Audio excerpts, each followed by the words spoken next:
Hola, ¿qué tal? ¿Cómo estás? ¿Cómo te va? Y una vez más, despuntando este 2019, Reflexiones Culturales te ofrece y te va a ofrecer durante todo el año, el presente año, distintas... Bueno, tenemos una compaginación de varios invitados, distintas voces que vienen un poco de arco político, que también nos van a infundar sobre los distintos aconteceres y los distintas formas de pensar y de proyectar la cultura en Coronel Rosales. Tenemos muchos invitados por delante en este 2019 y un poco queremos llevarlo a la reflexión, llevarlos a que amenamente se pueda llegar también con preguntas autobiográficas de los distintos invitados. Y bueno, esto continúa, Reflexiones Culturales se propone un año más y también se propone llevar al rosaleño distintas tópicos de la literatura y también de las manifestaciones artísticas, ya sea en una línea histórica, ¿no es cierto? Yo te quiero llevar hoy a una reflexión en este primer programa que habla sobre el Renacimiento. El Renacimiento tiene un poco su justificación, porque la justificación misma de esta manifestación, que se gesta principalmente en Florencia, que se gesta en Italia y después un poco se propaga a lo largo de Europa, tiene un significado una acotación muy valedera. Estamos hablando de fin de la etapa de la Edad Media y entramos en el modernismo, en donde principalmente las manifestaciones y distintas creaciones artísticas forman y tienen preponderancia. En Florencia tenemos destacadísimos artistas, podemos citar a Tiziano, podemos citar al propio Da Vinci, podemos citar a Rafael, y ellos formaron parte de distintas familias de Italia, en donde competitivamente juntaban las distintas obras de arte y las distintas reliquias artísticas que había en aquella época, con gran valor estilístico, con gran valor artístico. Y los grandes burgueses formaron parte de este puntapié inicial, de estas manifestaciones artísticas, de estos pintores que formaron parte de este despliegue. Y fundamentalmente tenemos, si nos detenemos a Leonardo da Vinci, tenemos la Gioconda, ¿no es cierto?, la Mona Lisa, que actualmente está en el Museo del Louvre. Tenemos otras manifestaciones y hay un dibujo típico en donde está el cuerpo de un ser humano, ¿no es cierto? Y ahí está encapsulada la razón misma del Renacimiento, en donde el hombre forma parte del centro de distintas manifestaciones y de distintas formas de expresar. La razón toma parte y toma cuerpo, la razón del hombre, y dejando de lado las distintas creencias o la, digamos, única creencia divina que había en la Edad Media. Esto se lleva a cabo en el siglo XV, en el siglo XVI, fines del siglo XIV, y yo te quería contar que en estos siglos hay un despertar de la conciencia, hay un despertar de la razón, distintas manifestaciones grecorromanas en la literatura, distintas manifestaciones también de lo natural. Lo natural forma parte de la visión del hombre, con su razón misma, ¿no es cierto? La razón, la forma de verse a sí mismo. Eso es una forma de expresar de los distintos artistas que había en aquel entonces. Y tenemos que articular fundamentalmente. Tenemos que articular esas especies de desplayamientos en donde en la literatura fundamentalmente tuvo lugar, sin lugar a dudas, la Divina Comedia. También ya a posterior y ya casi en los albores del final del Renacimiento tuvo lugar el ingenioso hidalgo Don Quijote de la Mancha, de la mano de Miguel de Cervantes, y tuvo lugar también los distintas expresiones artísticas y esculturales. La escultura formó parte también por distintos sectores de Europa, ramificándose, distintos sectores que formaron una especie de identidad propia en los distintos exponentes de la escultura. Y también tenemos otra manifestación fundamental que llama mucho la atención por su envergadura, que es la expresión arquitectónica de aquella época, ¿no es cierto? El Renacimiento quiere revalorizar, quiere expresar, quiere hacerse presente por la parte arquitectónica que se estaba gestando principalmente en Florencia, en Italia, y después se fue llevando adelante en todos los lugares recónditos de este razonamiento del hombre, de esta forma de expresar, de esta forma de llevar adelante las manifestaciones artísticas del Renacimiento.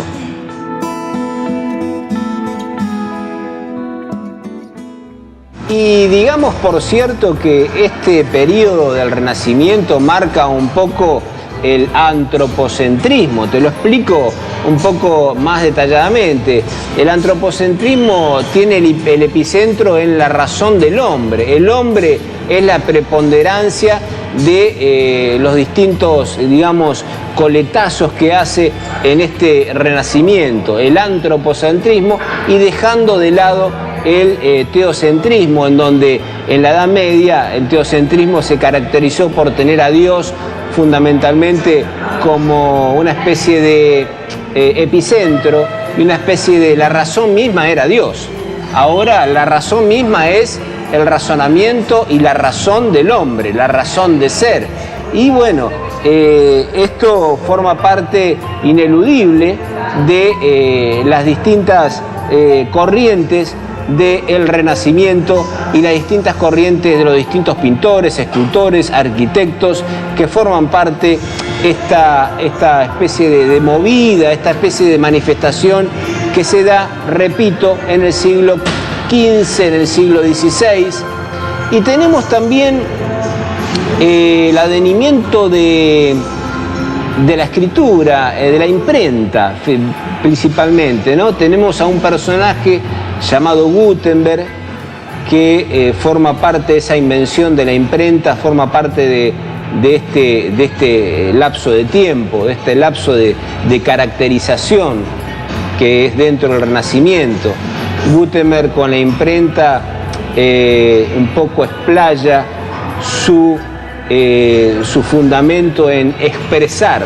El hombre quiere expresar su razón, el hombre quiere mostrar su beta artística, y también, por sobre todas las cosas, la humanidad entera forma parte de dejarse, se distancia de lo medievo, de lo medieval, y se distancia de la creencia de Dios únicamente, y forma parte también digamos, la valoración de la razón humana.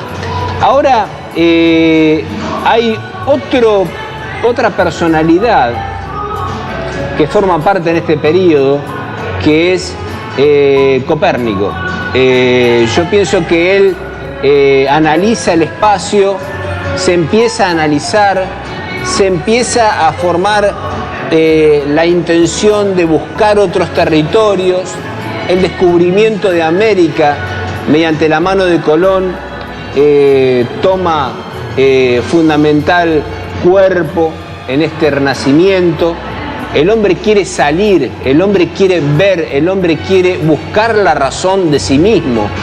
Y es por eso que te contaba que Copérnico ve a través de distintos estudios que no solo el Sol, sino que todo el planeta, todos los planetas giran a través del Sol. Y es por eso que hay una especie de manifestación de que el Sol, digamos, es el centro y que los distintos planetas van trasladándose, van rotando y trasladándose giran a través del Sol.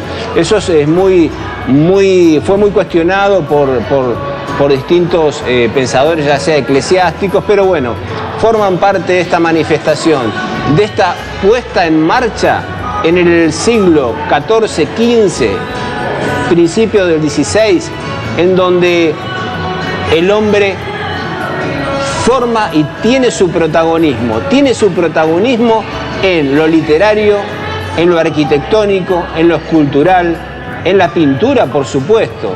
Sin ir más lejos, se competía, grandes burgueses competían a ver quién tenía más obras de artes almacenadas en sus mansiones, y formó parte del despunte, formó parte de ir más allá, y el hombre tomó su protagonismo en el Renacimiento, por supuesto. Y también es valedero tener en cuenta que las distintas obras que se llevaron en distintas disciplinas del arte formaron parte de este periodo.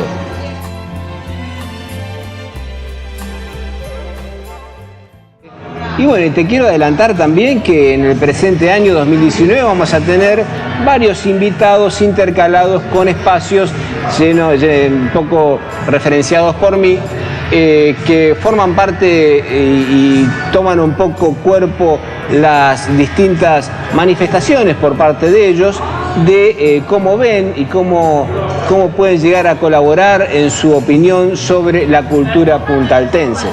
En este momento yo quiero llevarte a la reflexión sobre un autor. Yo quiero posicionarlo como el autor iniciático de la literatura argentina, ¿no es cierto?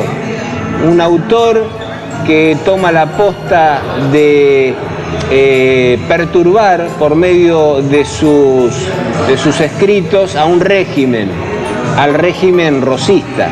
Me estoy refiriendo nada más y nada menos que a Esteban Echeverría, que nace en 1805, que de muy corta edad queda sin los padres, ya en su adolescencia toma una vida libertina, y en 1825 aproximadamente, siendo un poco dependiente de aduana en las embarcaciones de ultramar, se dirige un poco su destino, se encausa de esa manera.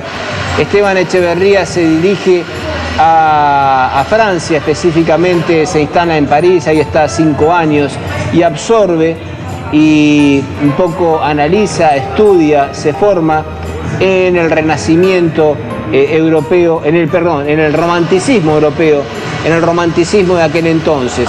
Y en 1835 regresa a Buenos Aires y trae la corriente del Romanticismo europeo.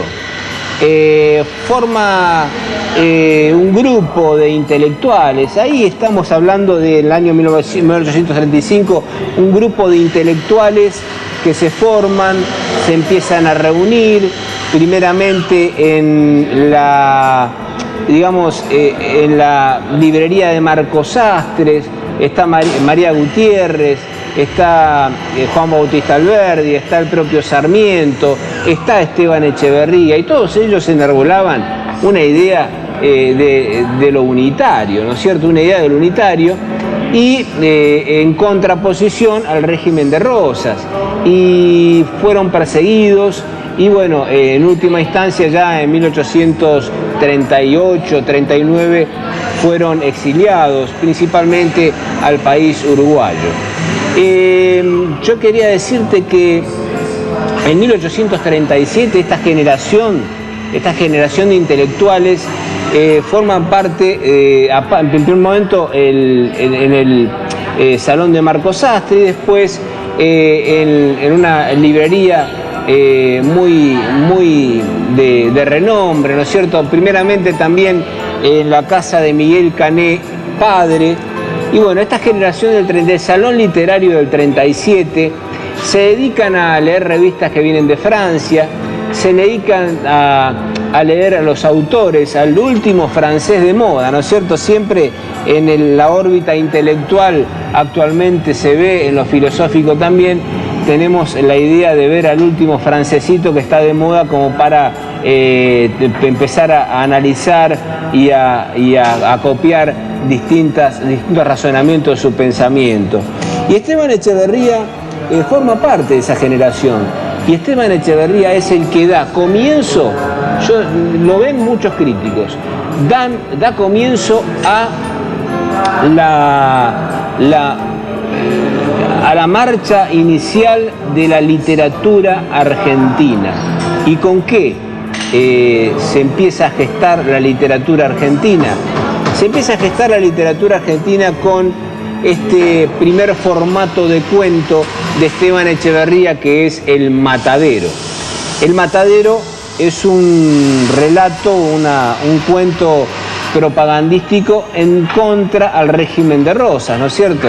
Ahí suceden varias cosas sangrientas por sí, contra aquel especie de unitario que se acerca al matadero. El matadero era un estrado, un recinto en donde se sacrificaban los animales, y estaban los bestias, estaban los animales, estaban los representantes del federalismo de aquella época. Así lo pintaba en El Matadero Esteban Echeverría. El Matadero es un cuento que forma parte de lo legendario de la historia de la literatura argentina. Y también podemos citar, lo tengo acá, están concentrados en este librito, estas dos obras que forman parte de el comienzo, el despunte de la literatura argentina, El Matadero y La Cautiva de Esteban Echeverría. Lógicamente, Echeverría tiene distintas obras que dieron a luz.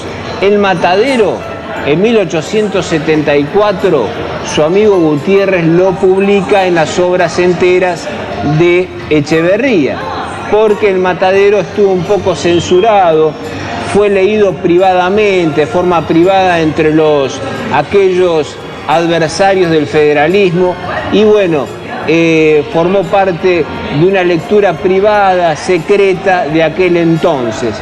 Y es muy valioso lo que dice en este libro, ¿no?, textual de Esteban Echeverría.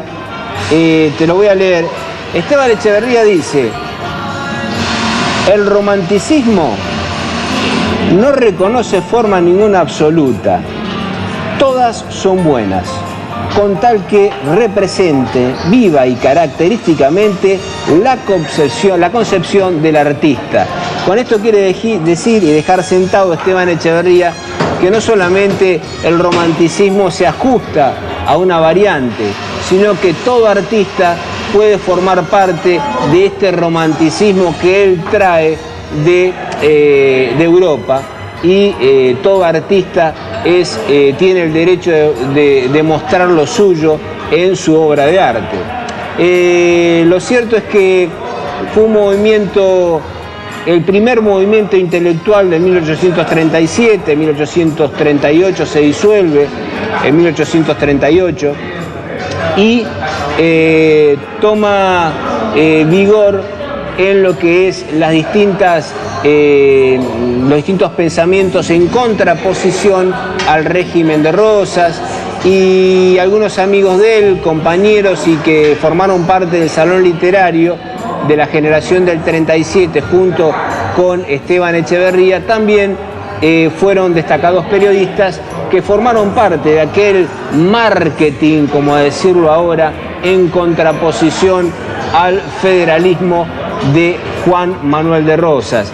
Y bueno, es llamativo porque en esta germinación de intelectuales, Esteban Echeverría, con su romanticismo traído de Europa, tiene varias invenciones literarias y ahí despunta, ¿no es cierto? Ahí despunta la literatura argentina.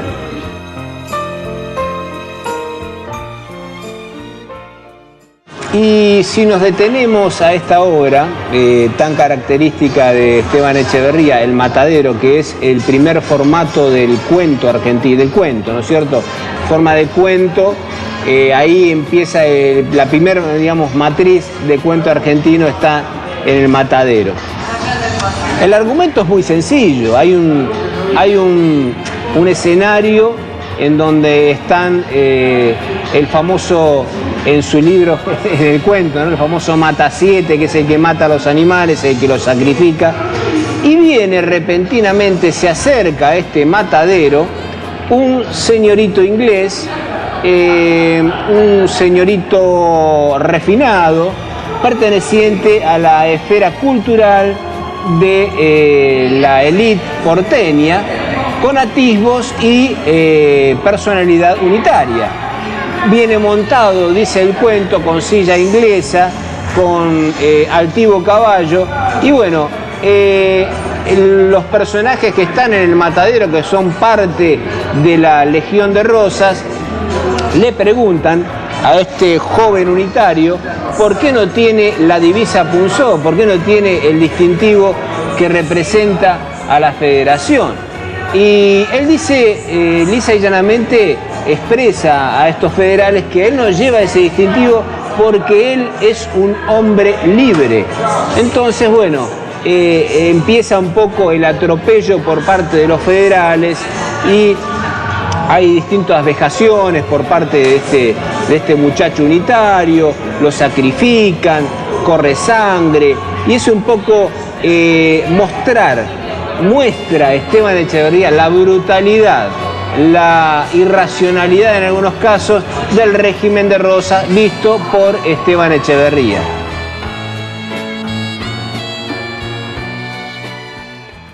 Bueno, y llegó el momento de las sugerencias literarias, un pequeño segmento característico de reflexiones culturales.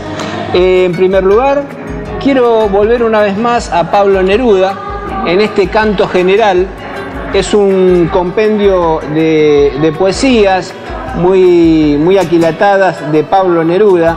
Canto General 1 y 2, bueno, casualmente tengo el Canto General 2, pero bueno, Canto General forma parte del grueso de la obra, de la especie de transmisión hacia el lector de Pablo Neruda, muy a lo latinoamericano, muy a la parte de distintos segmentos de lo latinoamericano, muy propio de Pablo Neruda. Y una vez más quiero volver a una obra que me ha marcado muchísimo a mí como lector, porque la he leído más de 4 o 5 veces, que es nada menos de este escritor mexicano, Juan Rulfo, nada menos que esta novela Pedro Páramo, que un poco te lleva a la cultura del México, una cultura muy controvertida la de México, ¿no? Una historia muy en donde los distintos campesinos y los distintos terratenientes en un lapso de la historia se mantuvieron muy aislados entre ellos, no hubo una interconexión, pero después de la Revolución Zapatista empieza a formar parte. Pero aparte de formar parte de la conexión entre las distintas culturas del vastísimo y del amplio territorio mexicano. Es un país para analizar México, y dentro del análisis de México tenemos esta obra, Pedro Páramo, de Juan Rulfo, en donde forma parte muestra un poco la cultura del México de aquel entonces, de principios del siglo, ¿no es cierto? Él la escribió y la publicó en 1955, pero bueno, forma parte de ese